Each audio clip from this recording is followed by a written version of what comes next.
In order to keep it very simple, I'm gonna talk about a few key points because throughout the rest of the build, I'll still be talking more in depth as far as things that I researched with for example, the pedal box and master cylinders, how I came out to that, the subframe, engine, brakes, ECU, a lot of research that happened on all those individually. And I believe that if I try to cover all the research in one video, again, it would be hours.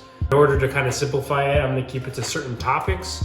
And those are the topics I think you should spend time looking onto the internet, asking questions, Googling, in order to help facilitate your build. And I think that's gonna be the most important and key part of the build. It's not the sexiest because you don't see anything and all the information just going into your brain. No one sees that. They'll hear about it, but because you'll be talking about it all the time probably. But this is the most important part for your build to be as successful as possible and to do it as efficiently as possible.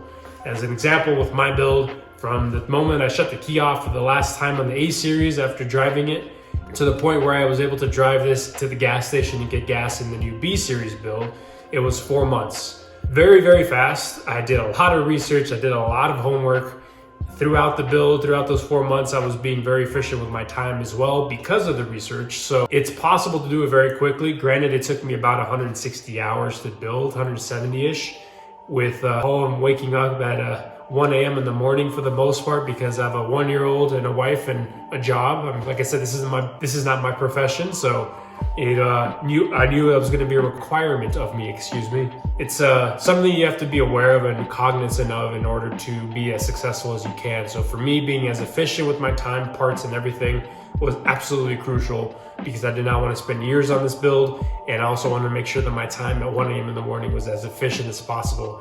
But again, talking about the main points is your initial research, talking about your engine selection, subframe, whether you want to buy a full kit or you want to kind of piece it a la carte yourself, the level of DIY that you're capable of, being ready for the time commitment, and ultimately, what does your budget allow for? Those are the keys that I want to talk about. As far as your initial research that you want to do, to me is going to be, hopefully going to be this video series that I'm putting out for you, but also the resources like Mighty Car Mods, even though theirs isn't necessarily a DIY build, they do cover quite a bit that you would have to look at in order to purchase ahead of time, acquire, and kind of put together from start to finish because they do the exact same thing in that video series. Steveston Motor Co. build, they got a couple video series out now. B18 motor that they did a full 9-part series, I believe.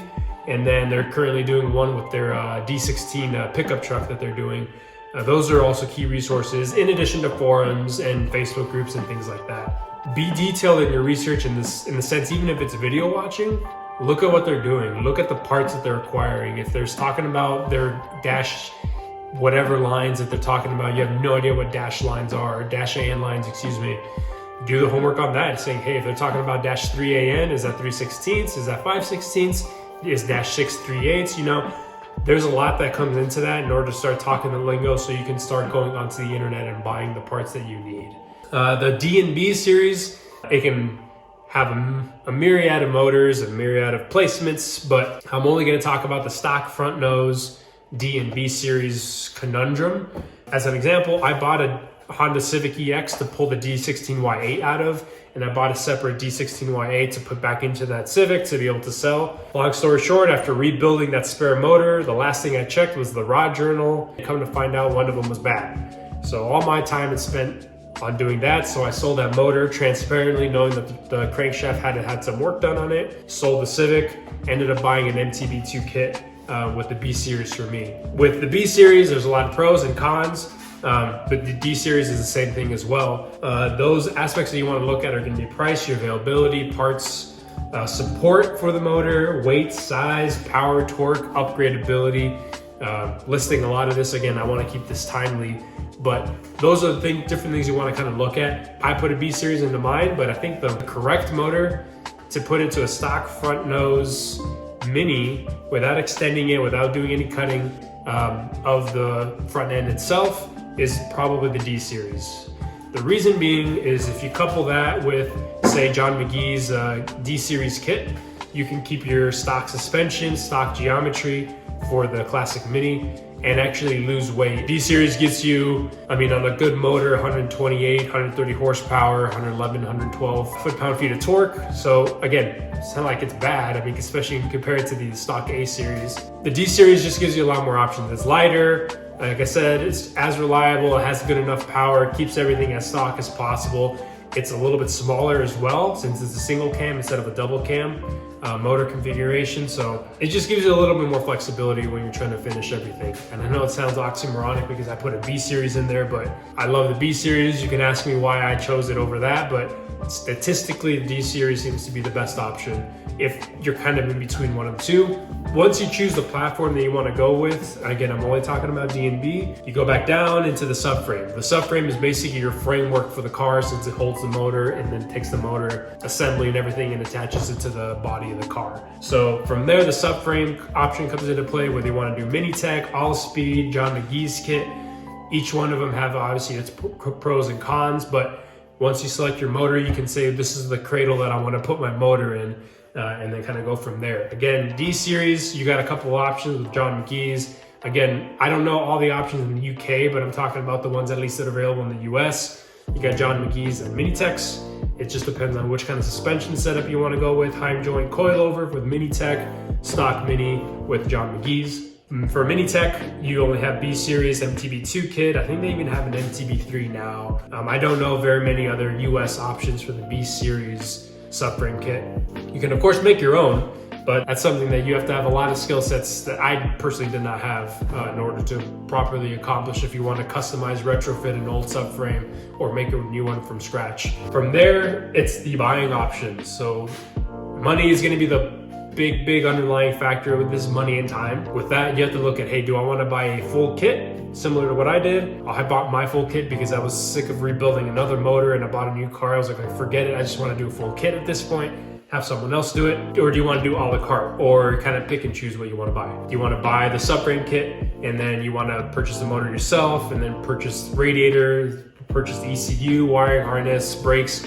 How do you want to do it? Basically, there's multiple options there. With full kits, for the most part, it's a lot more convenient, obviously, a lot more expensive, but also kind of relieves a little bit of stress and some headaches, because for the most part, the way the kits are made, they're made with parts that are put together that are known to work well with one another. It's not perfect every time, especially with a custom build like this. Nothing is going to just plug and play and then you're done and you're ready to go. There's some massaging, there's some work that has to happen, but a lot of the major headaches have been vetted out with the kits. Now, whether you do a la carte, it's going to take you more time. It's going to be less expensive because you can wheel and deal yourself across multiple purchases instead of just one massive purchase. And then you're taking the time in order to do the homework, the research, and when you have to do a little bit more of it as well, because you have unknown part conditions. If you're buying a motor and transmission, like I did, I bought one that I thought was pretty good, but then I kind of look into the raw journal and then see that it was bad. So again, just different levels of attention that you want to kind of put into there, I think, is you need to understand that. The full kits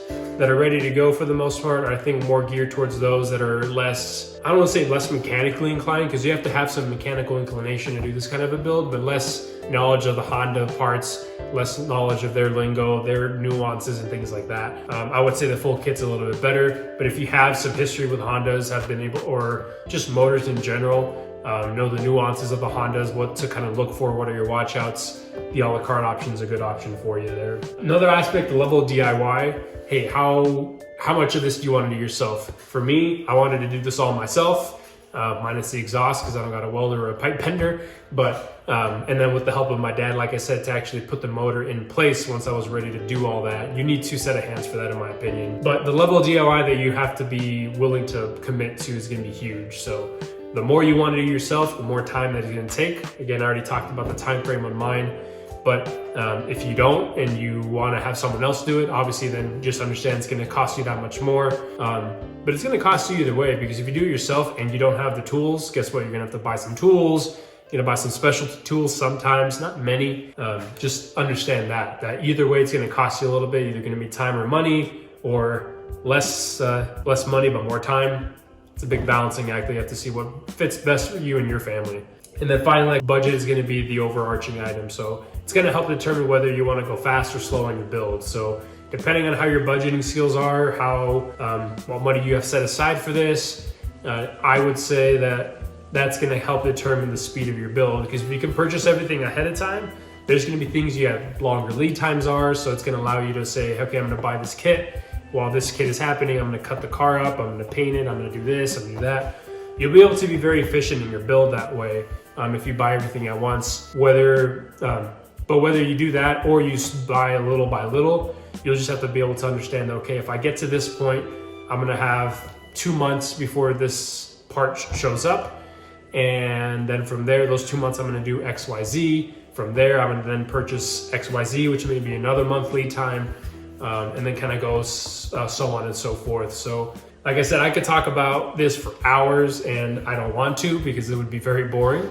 But I'll get the next episode, for example, is going to be body work. So all the prep work that I had to do, things I had to cut out, things that the kit said I should, and things that I actually had to, based off of what I actually saw and what I had to field fit. Talk a little bit about some tools there, but throughout all the episodes, I'll be ensuring to talk about the specific research having to be done in that, like I mentioned. So with pedal box, master cylinders, engines, brakes, ECU, I'll talk a little bit more specifically on the research of those items. This episode is just understanding you got to be ready for these general items before you start your build. So not the sexiest of episodes, not the fanciest or flashiest, but definitely a very core and important part of the build if you want to do it efficiently and do it well. The last thing to say is this is a big commitment. Don't rush it and don't cheap out on it. The last thing you need to do is rush something and then you break something and it costs you more time, and maybe it's going to cost you more money and you don't have that, so then it sits for a little bit longer. And then I think that's how some of these builds end up taking years and years because of those kinds of items. Do it right. Do it slowly, do it methodically, but do it right. My build, the same, like you see it now, that was the same 4-month period that I was talking about, but I took my time on it and make sure that the lines were run nicely, the electrical was run nicely, so I didn't have to go and do double work, because I knew that's what kind of derails projects when you have to do the work twice. And then don't cheap out on parts. I know it'd be tempting to go to eBay and buy some knockoff parts and be wary of those as well, but it's not the best situation to cheap out on certain parts, especially the parts when they're connected to the car itself, the engine components and things like that. Make sure you get Honda genuine parts.